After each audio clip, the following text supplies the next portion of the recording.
Hello everyone, मी आजपर्यंत रेसिपीच्या फक्त shorts video upload करत होते.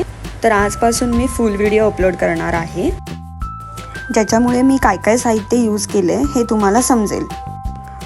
तर आज मी तुम्हाला व्हेज पनीर फ्रँकीची रेसिपी दाखवते. इथे मी 3 ते 4 बटाटे उकडवून घेतलेले आहेत आणि ते छान असे मी स्मॅश करून घेतलेत, म्हणजे कुस्करून घेतलेत.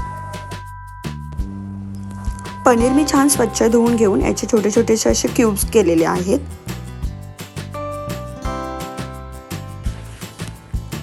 इथे मी कढई गरम करून घेऊन त्याच्यामध्ये तेल गरम केले आणि हे पनीरचे क्यूब्स छान असे गोल्डन ब्राउनिश होईपर्यंत फ्राय करून घ्यायचे. बघू शकतात. इथे मी एक कांदा घेतलाय, तो छान असा बारीक चॉप करून घ्यायचा आहे. एक शिमला मिरची घ्यायची आहे, ती सुद्धा बारीक चॉप करून घ्यायची आहे. ज्या कढईमध्ये मी पनीरचे तुकडे तळून घेतलेले त्याच कढईमध्ये तेल गरम करून त्याच्यामध्ये कांदा, बारीक केलेली शिमला मिरची, आलं लसणाची पेस्ट, काळी मिरी पावडर, मीठ, green chilli sauce, red chilli sauce आणि थोडंसं टोमॅटो सॉस टाकलेला आहे. त्याच्यानंतर याच्यामध्ये मेयोनीज घातलेला आहे आणि बटाटा जो मी कुस्करून घेतलेला तो याच्यामध्ये एकत्र एकजीव करून घ्यायचा आहे. जे पनीरचे तुकडे मी तळून घेतले होते ते सुद्धा मी याच्यामध्ये मिक्स करून घेणार आहे.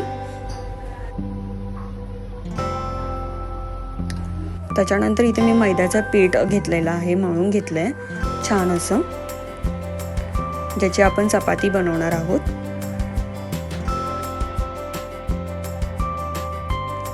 आपण जशी चपाती बनवतो सेम तसंच याची चपाती बनवायची आहे.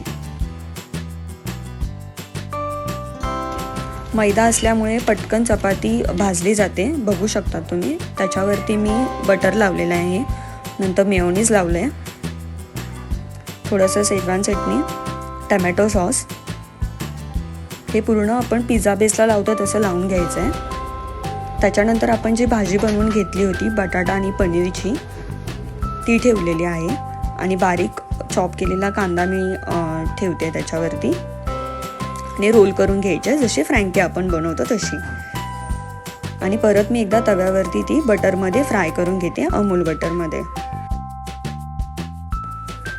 इथे मी फॉईल पेपरमध्ये रॅप करून घेते. खूप टेस्टी अशी फ्रँकी होते, तुम्ही सुद्धा ट्राय करा. आणि माझ्या चॅनलला लाईक करा, शेअर करा आणि सबस्क्राईब करा. मी अशा नवीन नवीन रेसिपी तुम्हाला घेऊन येत जाईल.